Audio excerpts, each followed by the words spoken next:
Welcome to the Real News Network. I'm Paul Jay in Baltimore.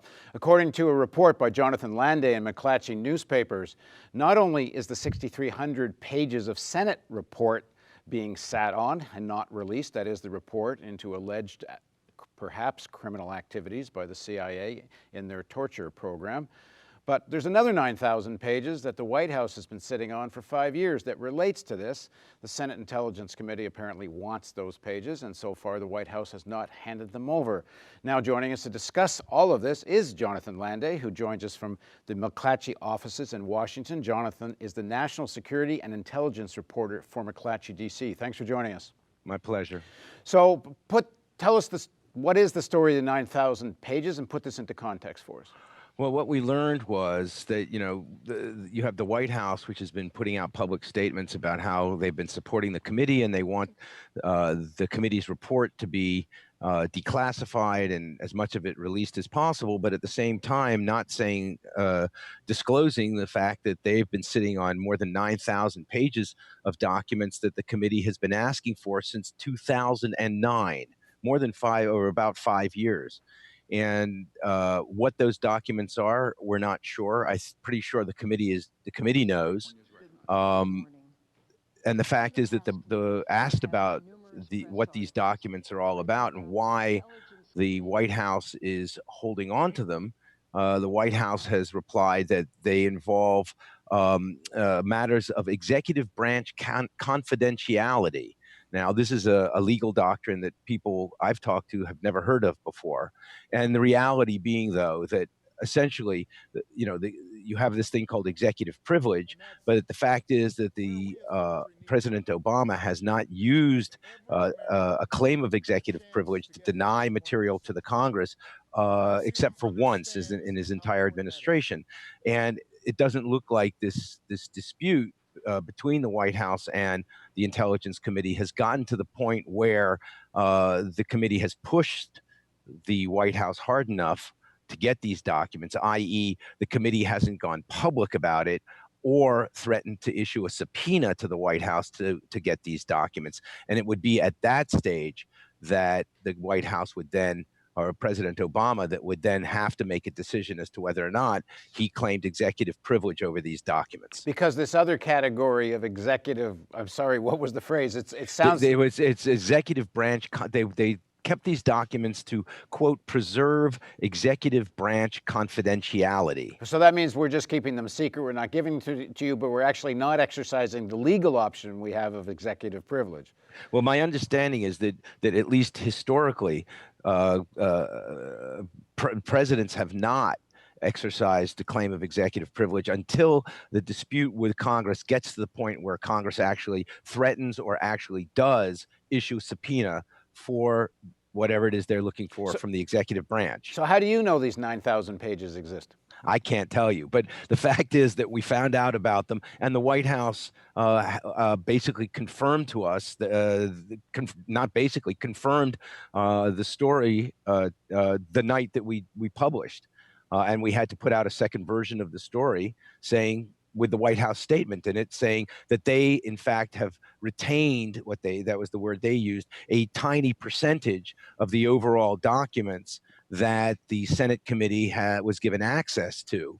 And yes, 9,000 is a tiny percentage of 6.2 million. Nevertheless, it is 9,000. They are 9,000 pages, and at least we don't know, nor does the public know, what these documents are all about. One thing we do know is that they are Bush administration documents. They are not Obama administration documents. Now, some people are accusing President Obama of speaking on one side about wanting transparency and openness, but in reality not doing what he says he wants. In other words, he could, on his own, declassify the 6,300-page report the Senate has created.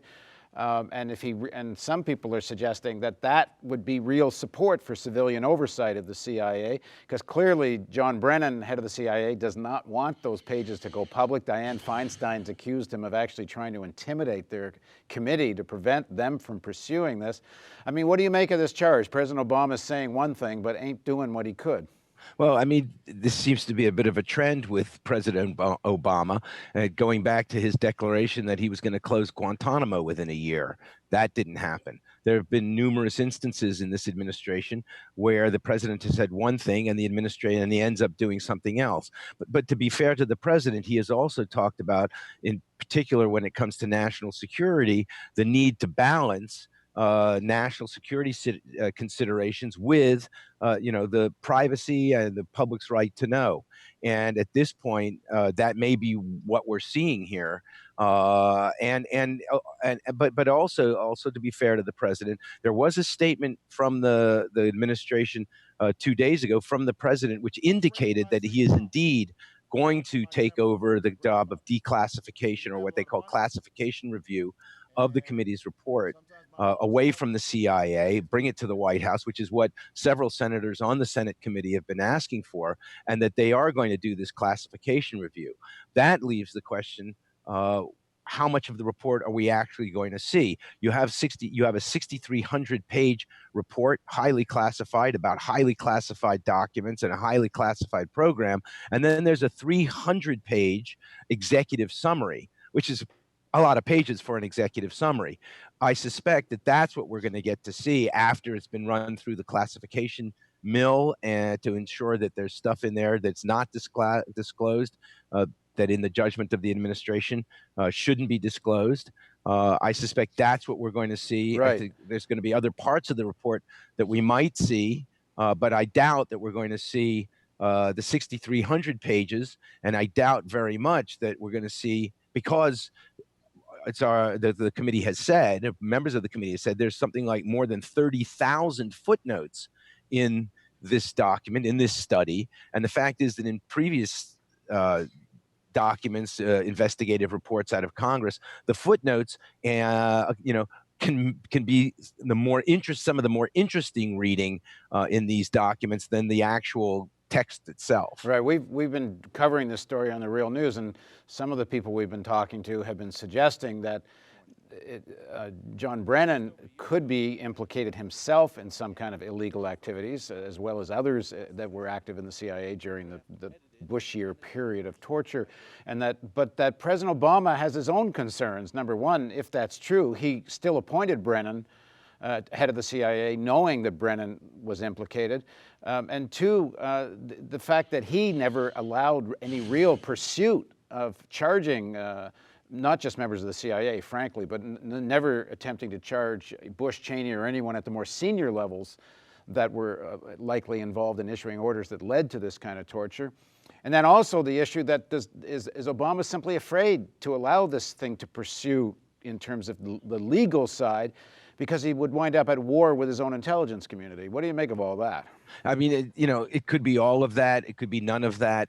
It could be also that here you have a president who is interested in preserving the doctrine of executive privilege for future presidents, for himself, because that it could be as simple as that. I don't know. As I said, it's all a matter of conjecture at this point. We do know that there was at one point a special prosecutor who was appointed to look into the question of the destruction of videotapes of interrogation sessions by the CIA, that was expanded to look at into the cases in which I believe it was two people, allegations that two detainees died during this program.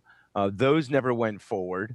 I don't know that it was the White House's decision not to send them forward. The indications are that they didn't have the special prosecutor never got enough evidence to take to take his investigation forward. But there's a bigger question here, I mean, a bigger issue here, and the issue is this. I mean, as much as what's come out about what happened in this program and other aspects of the Bush administration's counterterrorism program that were launched after 9/11, there's a lot that hasn't come out.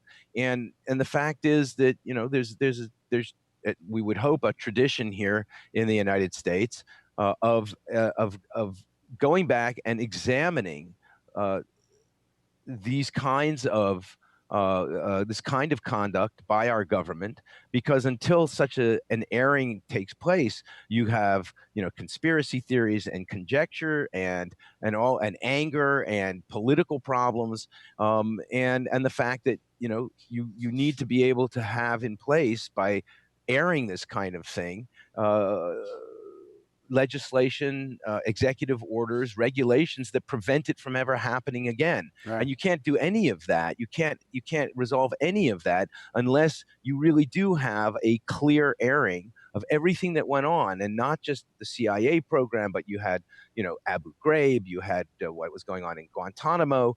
All of that has, I mean, even going back to the question of, by former Vice President Cheney's refusal to release the names of oil company executives, with whom Bush administration consulted before they implemented their energy policy.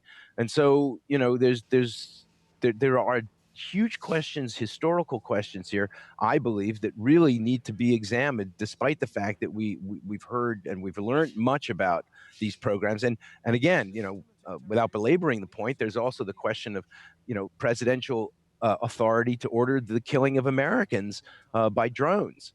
That kind of thing. We still don't know the legal basis for which that was carried out. We don't know the way that those kinds of decisions were reached. I mean, there's a whole slew of